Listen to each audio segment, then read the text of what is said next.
We are in the middle of a big week for the Buckeyes. You have to take Ryan Day's word for it. Playing at Purdue is no walk in the park, and you got to take them all seriously. But if it is the middle of the week on the beat, and he's Jeremy Birmingham, and I'm Austin Ward, that means we're probably going to need to get into some stocks, and we're going to buy or sell. What do you think about that? I think that it sounds wonderful. I am selling West Lafayette, but I'm buying the opportunity to cover another beautiful Ohio State football game. What's the latest forecast since you jinxed it on Saturday? I don't know. Let's pull up the old weather machine. I'll tell you what it is. I don't need to look. You already looked? 1,000,000% chance of gray skies, 1,000% chance of precipitation, and 100% chance of depression for Purdue. This is excellent television. We're not on television. 60 degrees. The rain chance has dropped to 33%. No, it didn't. Just telling you what the weather be saying, okay? You've been there before. I know what's going to happen. You got hit by a trash can in 2018. I nearly died at Purdue in 2018, and then Ohio State did. The Buckeyes died so I could live that day. Did you think about trading, sacrificing? I asked. Yeah. Nobody wanted. Nobody cared. Wanted? Nobody cared if I died, apparently.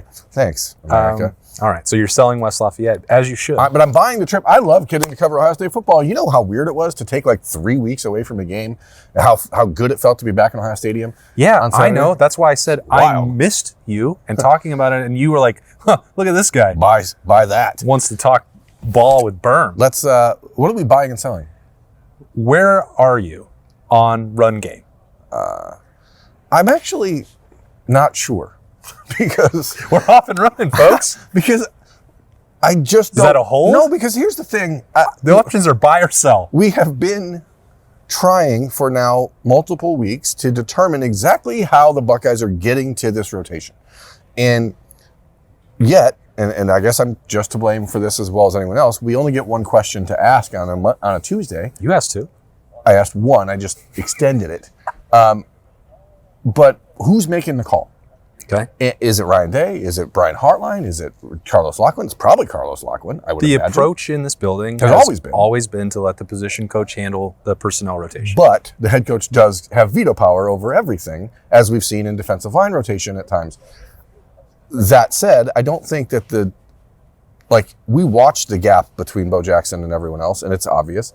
And that's why Bo Jackson had double the carries of anyone else. So like in that vein, double the carries for everyone else makes perfect sense. Sure. Right? So like, I don't think that the ratio is the problem, but it's just one of those things that when you look at the overall picture, the pace of play, the number of plays Ohio State's running, if you only run it 32 times and you throw it 32 times, which is what Ohio State wants, and you're splitting it between 4 running backs, how do you get anyone going?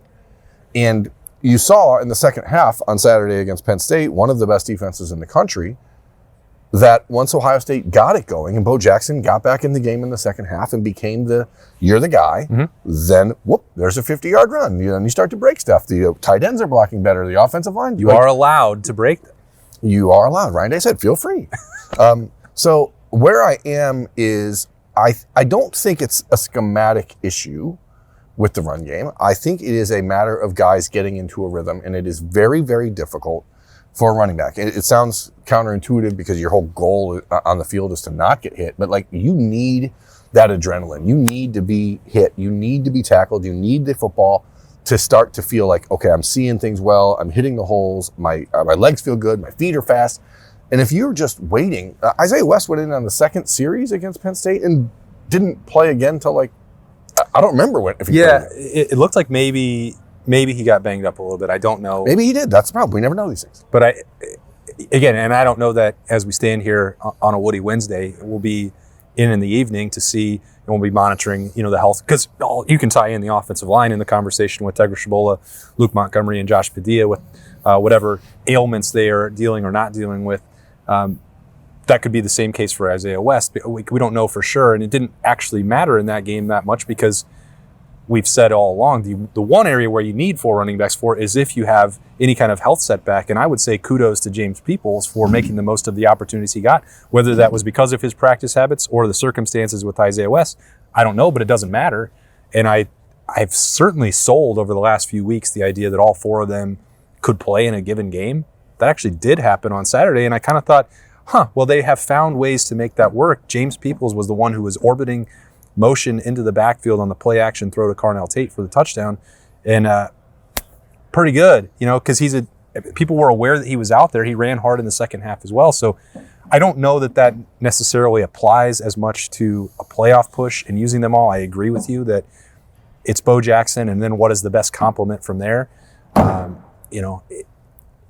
C.J. Donaldson, it feels like the role may need to be more narrowly defined than it was, at least on Saturday against Penn State. But I think there were a bunch of things that you could take from all the backs that got on the field, because Isaiah West, before he disappeared, had a really impressive 11-yard run that was okay, off the charts. That's why he's got to be back out there. Tegra Shabola, we talked about the improvements that he made at right guard. Now, there were certainly, I think the run blocking was strangely better than the pass protection against Penn State. Not strangely. Penn State has really good pass rushers. Yeah, well, I mean, at least out of, I guess, maybe not strangely, but out of character for the way this team. It's the best pass rushers they've faced since week 1, so like you expect a little drop-off, right? Yeah, and it's not, I'm not saying it as a cause for concern or alarm. I just think that was the one game maybe this year where the run blocking was better than the pass protection. Not that I felt like either one was bad.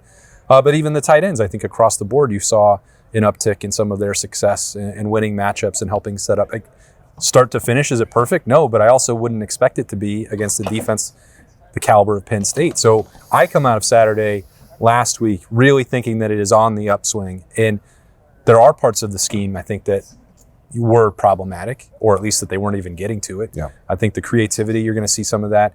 The experience you're getting under the belt for Bo Jackson, for Isaiah West, for James Peoples. All that stuff is important, and I think that the best parts of the run game are still on the way, and I feel like I'm starting to see it. Yeah, long story short, I'm buying it. Okay, like I do think there's a commitment to Bo Jackson being the bell cow, and then you figure out on a week-to-week basis who complements him best that day, who's going to give you the best. Maybe it's not even like a plan. Maybe it's let's see who goes out there and like we saw on Saturday with James Peoples, like the light maybe coming out. We talked about him last Thursday on the beat and how he's one of those guys where you're like, I can't believe that he hasn't had a bigger role for this team.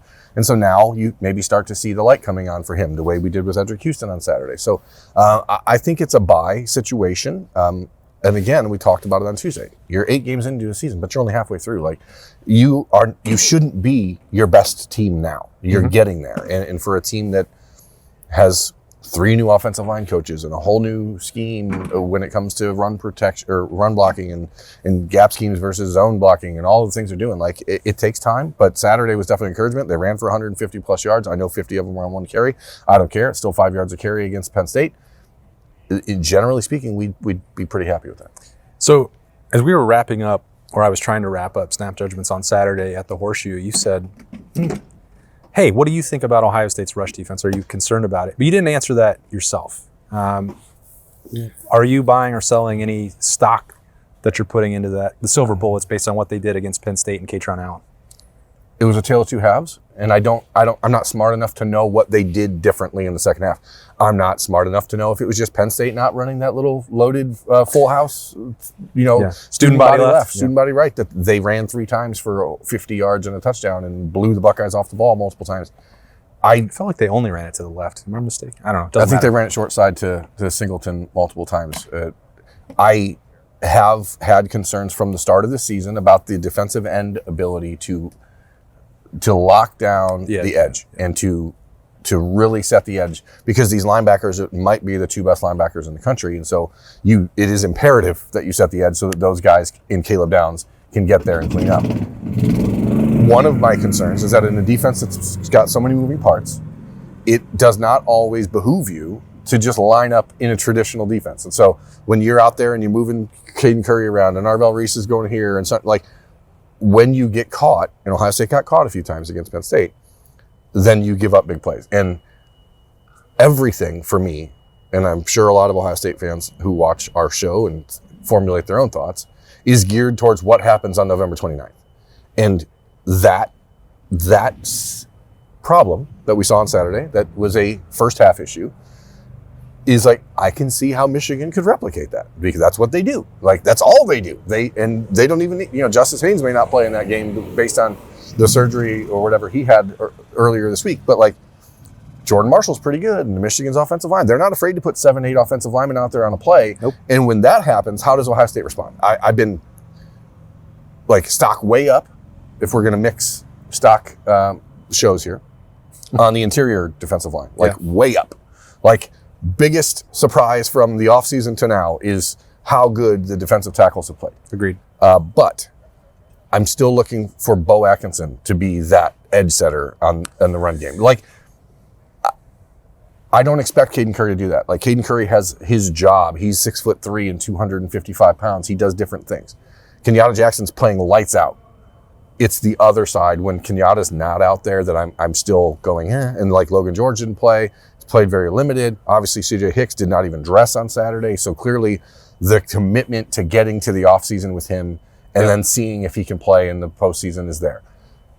Something, is that more Peyton Pierce? I don't know how the Buckeyes do it, but yes, that is still a concern for me. So I'm going to sell run defense on the edge. Can I really segment this stock here? You can. Like that to me is there are no rules. That is the defensive concern I have about this team. Nothing else on this defense gives me any pause. Yeah, I think those are the traits that Jack Sawyer and JT Tuimoloau were best at for most of their career. Sorry to interrupt you, but like one of the reasons why people always thought that they weren't dynamic enough or electric enough. Because that's not something that shows up necessarily in the box score. You might get a tackle. You might force something back inside to spill a run and get it stopped for a yard or two. And that's not sexy. It's not flashy. It was really important, especially as Ohio State went on that run to the national championship. And I think that's also why when Ryan Day talks more directly about Caden Curry's rise and finding, for 15 snaps in clear pass rushing situations, the energy is going to be off the charts and he's going to run down plays and we've always seen that potential, but is he going to be able to hold up and do the exact same thing that Jack and JT would do? And I think he's doing a really good job of it. He is a Bednarik finalist, right? Well, or semifinalist. Because he is, he's got 7 sacks, he's got 37 tackles. He's been really freaking good for Ohio State. But when you, even just looking at Kenyatta and Caden, you know that they are better pure pass rushers than I think either one of those two guys were a year ago. Yeah. Both very good.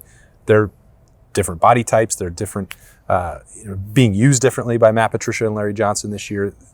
That's all well and good. I think it's not out of the realm to just say, all right, well, that could be the way that you would potentially attack them. Now, are there many other teams that could capitalize on that the way that Penn State could or that Michigan would try to?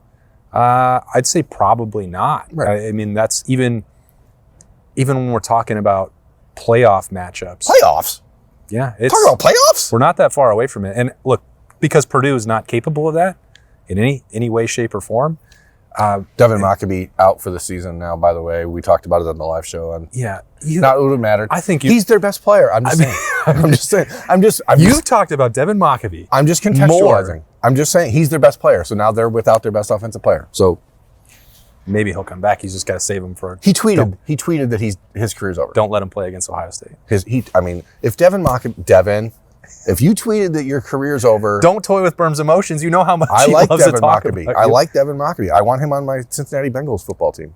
At any rate, the point is that the way Ohio State would defend a rushing attack is different now than if you had Jack or JT. That's just a product of the personnel that they have. And it's not, I don't think, a good or bad thing because the linebackers are more equipped to deal with it. And they have more freedom to do things. And I think that that's important. So I wasn't concerned on Saturday about it. I think that Penn State's offensive line is still good, and I think Katron Allen is very good. So you're not going to win every single rep. We have a tendency, speaking only for you and me, when we're nitpicking, the bad plays, quote unquote, the 3 or 4 times that you lose a rep, that's pretty common in college football. It is. But the standard in this building, and what you hear it all the time, is that, and Ryan Day said before they went out to practice on Tuesday for a bloody Tuesday, it's like, well, you can't have a bad play. Yeah, you're not allowed. You're not allowed. You are allowed to break off a big run. You are not allowed to have a bad play. Those are the rules. Yeah. Those are the rules of engagement. Sorry, kids. When you're going out to practice at Ohio State. But because then when you zoom back out, you say, well, they gave up less than 200 yards of offense to Penn State. Yeah, they outrushed Penn State by 100 yards. They gave up, a total of 50-some yards, and they gave up 25 on the first play of the game. So, obviously they fixed it.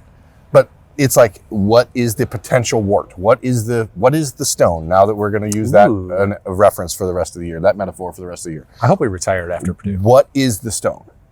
Where is the stone? Mr. Jones? No.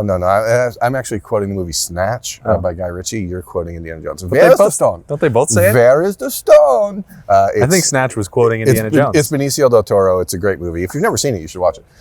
Anyway, it's not like big picture. You don't look at it and be like, that's a major concern. But if you think about what happens when you play Alabama and they have 7 offensive linemen out there, like it's just how do you fix it before it becomes a stone? A kidney stone. There is the stone.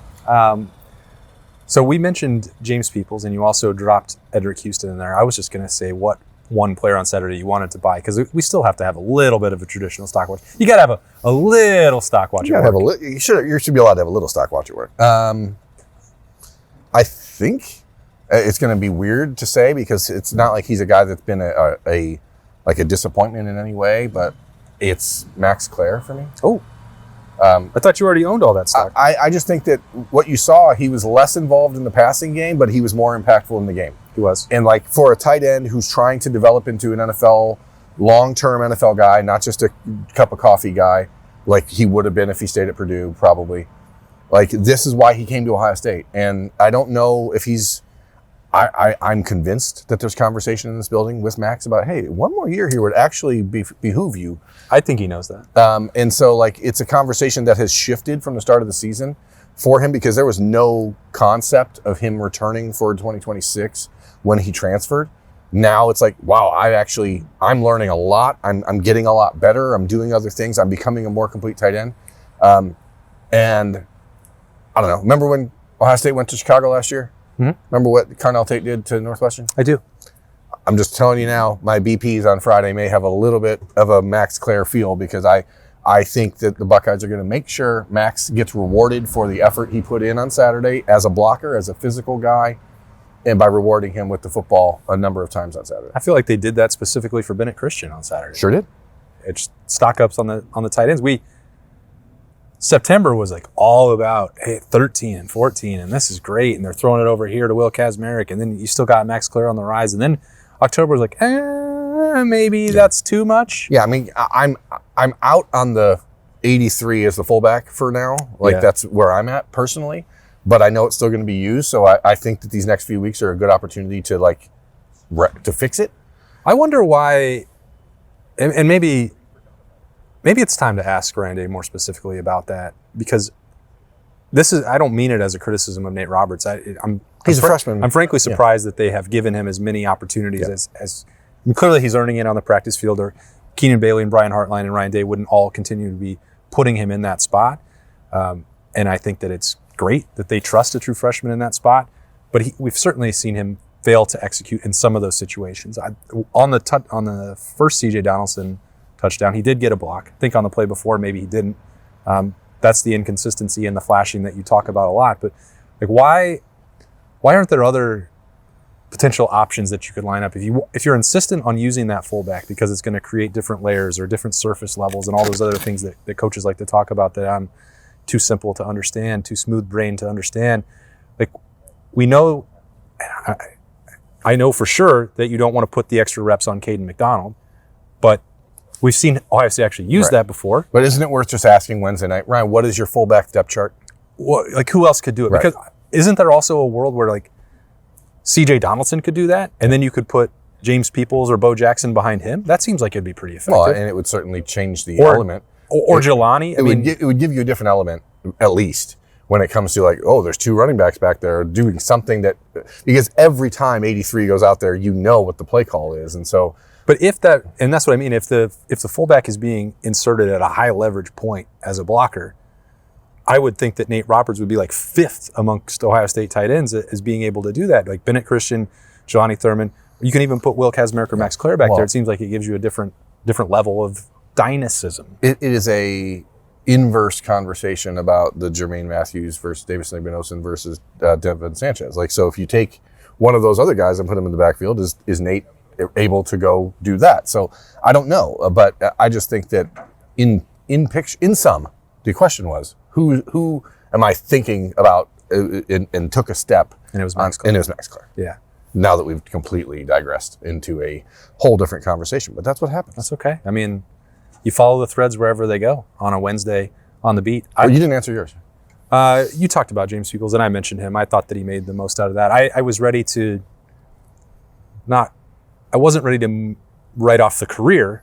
I was ready to say this season it wasn't going to happen. They were going to narrow down the roles, and like you're just going to have to bounce back. And Confidence is such a funny thing, man. It ebbs and flows. I think we mentioned it maybe on Thursday last week. Like the similarities between what Edric Houston and James Peoples are both going through are remarkable, especially because those positions couldn't be more different. And I didn't talk to James Peoples coming off the field on Saturday. I did talk to Edric Houston, and the level of confidence for him compared to a month ago, where he was like, "Here we go." Yeah. And I said to him, a conversation that we had was like, maybe I set the bar too high, and that it was an assumption that you were already going to be right here at this level, and we didn't wait for you to climb and improve and develop and get to that point, and it was too much. And I'm not speaking for you, but like, he's like, well, yeah, but now that we're here, look, what's going to happen now? It's just what happens when you come to Ohio State, and especially if you're come to Ohio State and you play as a freshman and you're a guy that people are talking about. Like, people around campus talk to you different. They have different expectations. That starts to creep into your own head. And so for Edric, for James, like one of the things, it's not directly related, but Jay Timmons, he's a cornerback from Pittsburgh who took an official visit to Ohio State last weekend. One of his quotes about what made Ohio State special in his mind, what captured his attention, was that if you come here and you don't do the job, you're out. You get passed up. Don't have a job. And so, like, you know that subconsciously when you choose to play at Ohio State, but I don't think sometimes you see it actually occurring. And then all of a sudden, you're like, wait a second, I don't have the reps I thought I was going to have. Everyone told me these were mine, and then you have to actually keep earning them. So it is what it is. How did this ESPN ball That's get a tiny little baby ball. Woody Hayes Athletic Center? It's a tiny baby ball. I didn't think that they cared about Big Ten football. Huh. What do you know? Stock down on ESPN. Stock up on Adam King for throwing that ball in here. He's behind the camera right now. As we wrap up in here on The Beat, a Wednesday stock watch, a modified version, some buying and selling, some investing in the future. It's all happening, folks, because we are into November, which is for contenders. Ohio State, 1 o'clock. Again, that is 1 o'clock Eastern time. West Lafayette is in the Eastern time zone, Birm. I've learned. On Saturday. Cannot wait for that one. Very excited to get back into this building again later on Wednesday for some snap judgments. We'll see what Ohio State's health situation is like as they get ready to take on the Boilermakers. Thanks for joining us on 97.1 The Fan, 10 TV, 10 TV Plus, or anywhere you get your podcasts. We appreciate you as always. He's Birm. I'm Austin. We'll talk to you later.